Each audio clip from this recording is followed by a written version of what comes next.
ഹേ all, നമുക്ക് എങ്ങനെയാണ് ഒരു കസ്റ്റമൈസേഷൻ ചെയ്യണമെന്ന് കണ്ടാലോ. ഇവിടെ നമുക്ക് പ്രീമിയം സിൽക്ക് ഫാബ്രിക് ആണ് കേട്ടോ യൂസ് ചെയ്യണത്. ജസ്റ്റ് ഒരു പ്ലെയിൻ ഫാബ്രിക്കിന് നമുക്ക് എങ്ങനെയാണ് കസ്റ്റമറിൻ്റെ ഇഷ്ടത്തിന് അവർ തന്നിരിക്കുന്ന ഒരു റെഫറൻസ് പിക്കിലേക്ക് ആക്കിയെടുക്കണമെന്നൊന്ന് കാണാം. ഇതിലായിട്ട് നമുക്ക് ആദ്യം തന്നെ ടോപ്പിൻ്റെ ഫാബ്രിക്കിലാണ് നമ്മൾ വർക്ക് ചെയ്യുന്നത്. പാരിക്കോട്ടിൽ അതൊക്കെ ഫിക്സ് ചെയ്ത് നമ്മൾ വർക്ക് സ്റ്റാർട്ട് ചെയ്തിട്ടുണ്ട്. സ്ലീവെൻറ്റിൽ മാത്രമാണ് ഒരു ഹെവി വർക്ക് വന്നിരിക്കുന്നത്. ടോപ്പിൽ ദാമൻ പോർഷനിൽ ഒരു ലേസ് ഡീറ്റെയിലിംഗ് ആണ് കൊടുത്തേക്കുന്നത്. അപ്പോൾ ഇതാണ് വർക്ക്. നമ്മൾ ഫ്രീ ഹാൻഡായിട്ടാണ് കേട്ടോ ഡ്രോ ചെയ്തേക്കുന്നത്. അത്യാവശ്യം നല്ല എന്താ പറയുക ഹെവി ആയിട്ടുള്ള വർക്ക്, അതായത് ഇതൊരു ലെയർ വർക്ക് ആയതുകൊണ്ട് നമുക്ക് ഫ്രീ ഹാൻഡായിട്ട് വരയ്ക്കാം. അല്ലാത്തതാണെന്നുണ്ടെങ്കിൽ നമ്മൾ ട്രേസ് ചെയ്ത് എന്താ പറയുക പേസ്റ്റ് ചെയ്തെടുക്കുകയാണ് ചെയ്യുന്നത്.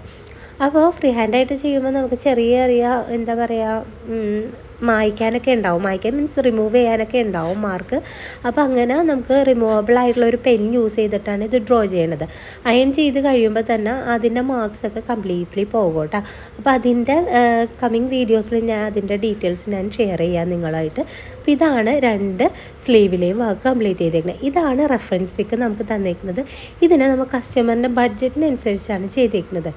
റെഫറൻസ് പിക്കിൽ 4 സൈഡ് ദുപ്പട്ട വർക്ക് വരുന്നുണ്ട്. നമ്മൾ ചെയ്തിരിക്കുന്നത് 2 സൈഡാണ് ഹെവി വർക്ക് കൊടുത്തേക്കുന്നത്. ബാക്കി 2 സൈഡിൽ കട്ട് ബീഡ്സിൻ്റെ ലൈനാണ് കൊടുത്തേക്കുന്നത്, ബോർഡർ ലൈനാണ് കൊടുത്തേക്കുന്നത്.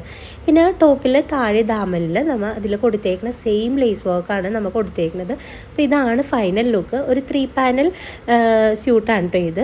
കസ്റ്റമർക്ക് വളരെയേറെ ഇഷ്ടമായി. അവർക്ക് അവരെ ഇഷ്ടപ്പെട്ട രീതിയിലാണ് നമ്മൾ ഹൈനെക്കോട് കൂടി ഇത് കസ്റ്റമൈസ് ചെയ്തേക്കുന്നത്.